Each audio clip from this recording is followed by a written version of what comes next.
The first time I saw Liam cry, he wasn't crying for me. He was crying because he thought love had rules.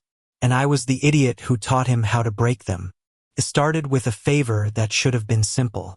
My sister, Hannah, had been trying to have a baby for years. Liam, her husband, had been through every fertility treatment imaginable, and still nothing worked. So when she asked me to be their donor, I laughed. Because who the hell says yes to giving sperm to their own brother-in-law? But I said yes anyway. Not because I wanted to play hero, but because Hannah had that kind of look in her eyes, the look that makes you say yes before your brain catches up. And Liam, well, Liam barely looked at me. That man could build a house from scratch, fix a truck engine blindfolded, and yet he could barely say thank you without sounding like he was apologizing for existing. I thought he hated me. Turns out, he just didn't know what to do with feelings that didn't fit neatly into a marriage license. The day it all began, the sky over Denver was a dull gray, the kind that made you want to hide under a blanket and forget the world existed. Hannah had gone to work early, leaving me and Liam alone at the house. He'd been fixing something in the garage when I came by to drop off the forms from the clinic. "Hey," I said, waving the envelope awkwardly. "The doctor needs your signature too." He looked up from the hood of his car, his hands smudged with oil. "Right? Yeah. Just put it there." I did. But I didn't leave. Something about the way he said it, tired, low, like he was drowning under the weight of being the man who couldn't give his wife a child, made me stay. His face was pale, eyes distant. And for the first time I saw it, the guilt, the quiet pain, the shame. "It's not your fault, you know," I said quietly. Liam didn't answer. He just leaned against the car, crossing his arms. "Doesn't matter whose fault it is. She deserves a family." "She has one," I said. "She has you." He let out a dry laugh, the kind that sounded like breaking glass. "Yeah. A husband who can't give her what she wants." Silence filled the space between us, thick as smoke. Could have left. I should have left. But instead, I said something that would come back to haunt me for years. "You're doing enough, Liam. You always have been." He looked at me, then really looked at me, and for the first time, his walls cracked. Weeks passed. The procedure went through, and life went on like nothing had changed. But it had. We started talking, more short conversations at first, mostly about Hannah or the house. But soon it shifted. Music, books, childhoods. The things people say when they're not supposed to be talking that much. He'd linger by the porch when I came over, offering me a beer. I'd sit, pretending I was just keeping him company while Hannah was out. But there was something unspoken growing between us, something neither of us had the courage to name. I noticed it the day the rain came down so hard the whole backyard turned into a river. Hannah was at a work trip, and I stopped by to drop off some groceries. The lights flickered. Thunder cracked the sky. Liam was on the couch, in sweats and a worn t-shirt, staring blankly at the TV. "Power's out," he said, voice barely above a whisper. "You might as well stay till it's back." So I did. We sat there in the dim glow of the fireplace, two men pretending they weren't thinking about what they were thinking. The air was thick, heavy, humming with something close to fear or desire or both. When I finally spoke, it wasn't what I meant to say. "Do you ever regret it?" He turned his head slowly. "Regret what?" "Trying so hard to be perfect." His jaw tensed. He didn't answer, but his hand, that rough, steady hand that had built everything he owned, brushed against mine, and it felt like my whole chest caught fire. It wasn't supposed to happen. Not there. Not between us. But it did. He didn't kiss me that night. He just looked at me like a man standing at the edge of a cliff, trying to decide if falling would be worth it. After that night, nothing was the same. We found excuses to be around each other, fixing things, errands, anything. Hannah didn't notice. She was glowing, hopeful again, convinced everything was falling into place. And yet, every time Liam looked at me, I saw guilt shadowing his eyes. It was eating him alive. The first kiss happened 3 weeks later.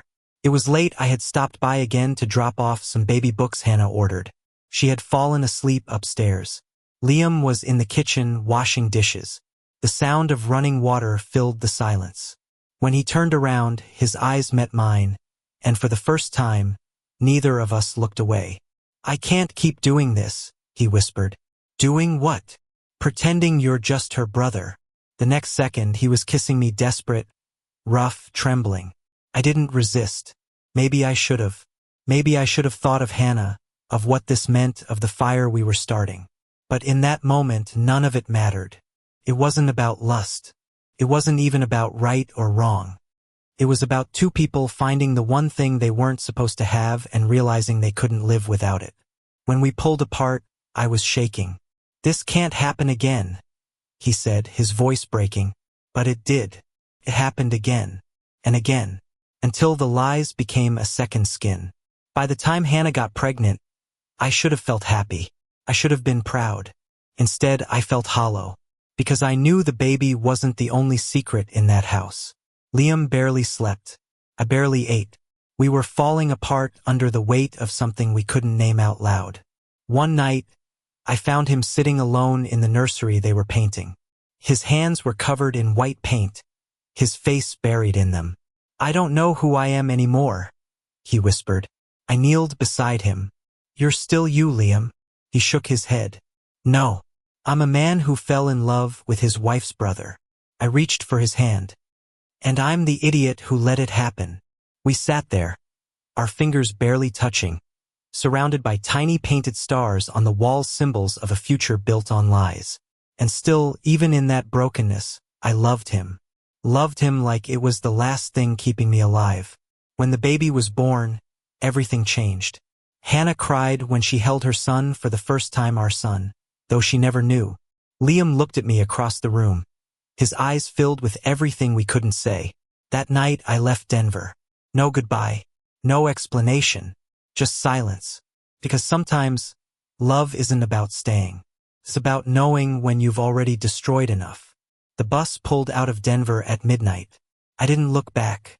I told myself that if I didn't see him standing there, maybe he wasn't. But I felt him. I knew he was. I could picture him perfectly, arms crossed, that flannel shirt he always wore, his face half hidden in the glow of the bus station lights.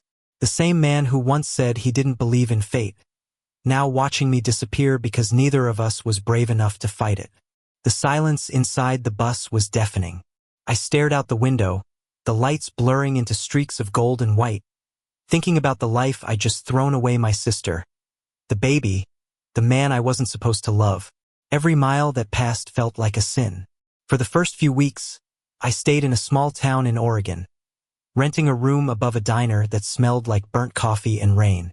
I told myself it was temporary, that once Hannah and Liam settled into their new life, I could come back, maybe rebuild something that looked like family. But the truth? I couldn't face them. Every time I tried to call, my hand froze. Every text I wrote, I deleted. Because what do you say to the man you love when you were never supposed to love him in the first place? Months passed. Seasons shifted. Life somehow kept moving. I got a job at a local art gallery, ironic, really, since I'd never been much of an artist. But I liked the quiet, the smell of paint, the sound of footsteps echoing off the hardwood floors. It gave me space to breathe, to pretend.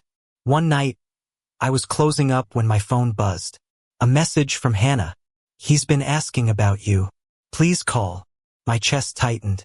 I sat on the floor, back against the wall, staring at those words until the lights went out. He's been asking about you.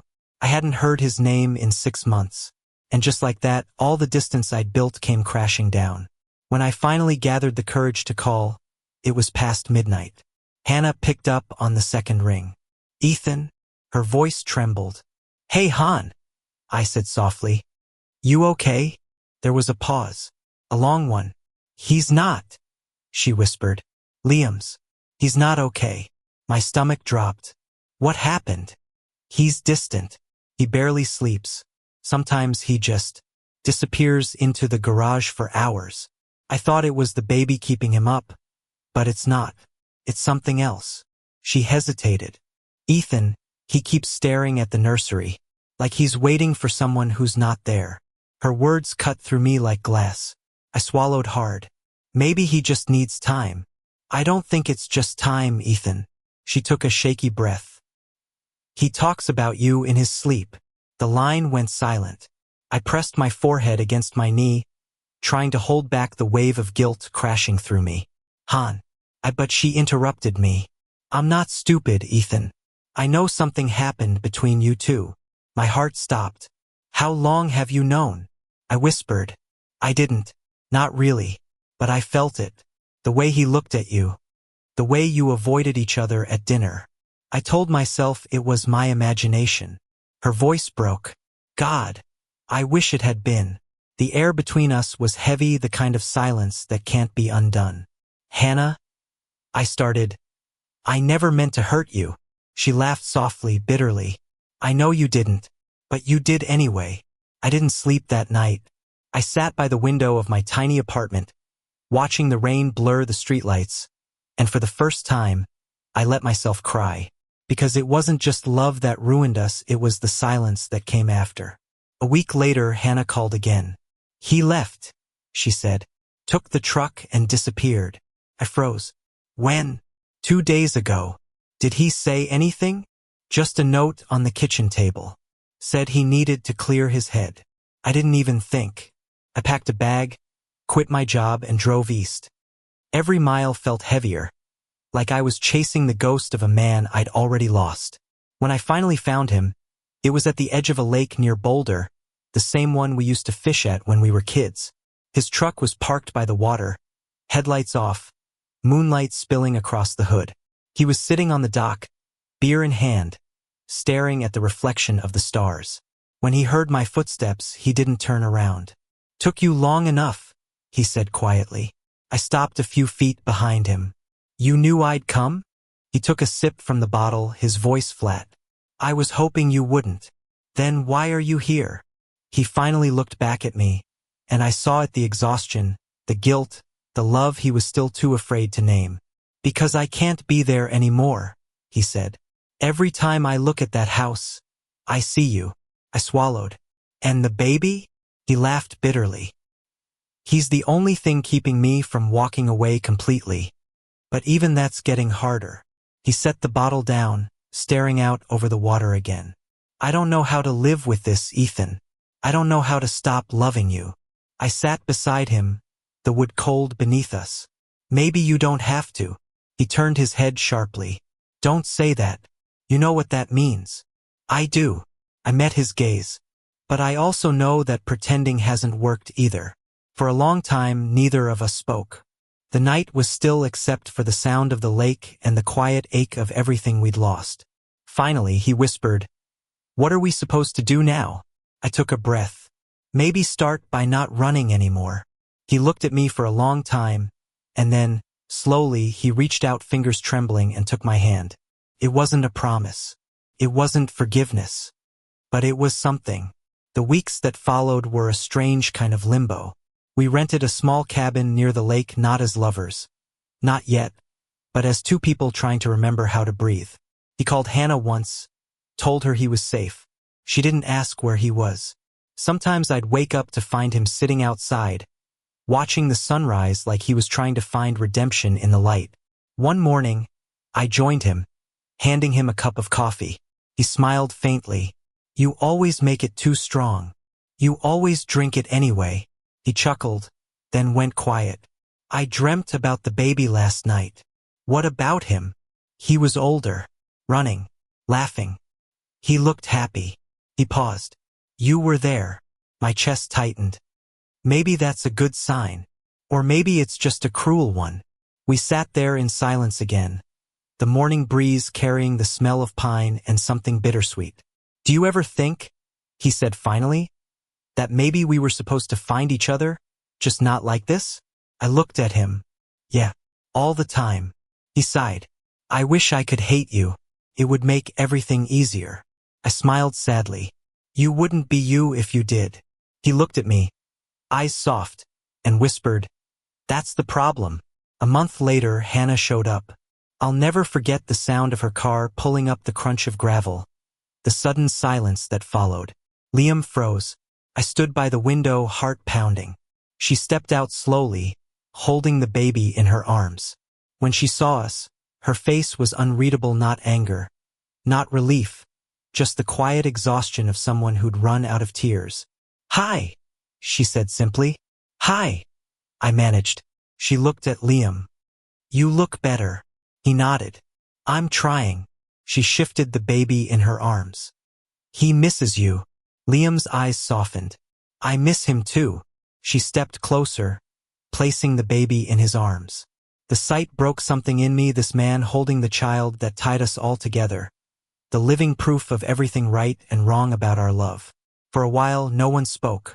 The only sound was the baby's soft breathing. Then Hannah turned to me.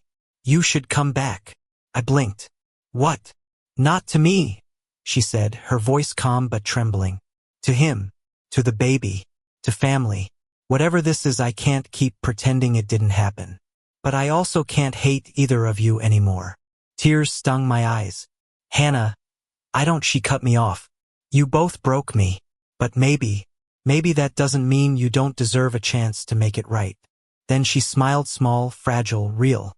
"Take care of him. Both of them." She kissed the baby's forehead, looked at Liam one last time, and walked back to her car. And just like that, she was gone. Liam held the baby close, his voice barely a whisper. "What do we do now?"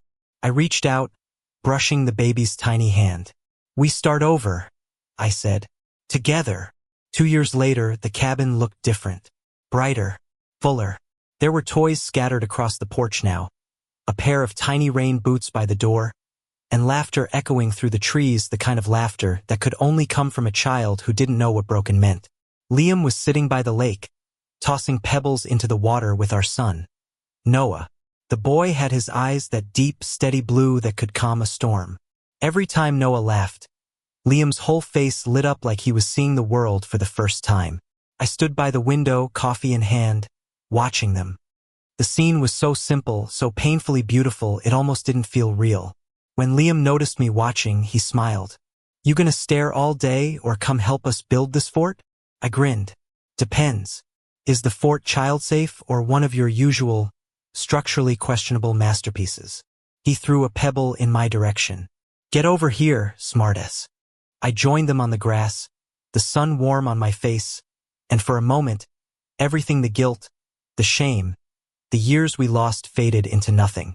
All that was left was this love, fragile and flawed, but still standing. Noah ran up and climbed into my lap. "Daddy, look!" Big splash. I kissed the top of his head. "Yeah, buddy. Biggest one yet." Liam leaned back on his hands, eyes drifting to the horizon. "You ever think about how we got here?" "Every day," I said. He nodded. "Sometimes I still feel like I don't deserve it." I looked at him, at the man who once couldn't look at himself in the mirror, and whispered, "Maybe we don't, but we're here anyway, and that has to count for something." He smiled soft, tired, full of love. "You know, I think it does." Noah splashed water on us then, giggling uncontrollably, and Liam grabbed him, spinning him around until all three of us collapsed into the grass, laughing. The sound echoed across the lake, pure and unguarded. For the first time, it didn't feel like a secret, felt like home. And as the sun dipped behind the trees, painting the sky in orange and gold, I realized something I'd been too afraid to believe for years, that love, no matter how wrong it begins, can still find its way to something right. Because love, real love, isn't about who the world lets you have. It's about who your heart refuses to let go of. And mine never let go of him. Thank you for listening. If you find it interesting, please like and subscribe to follow the next stories.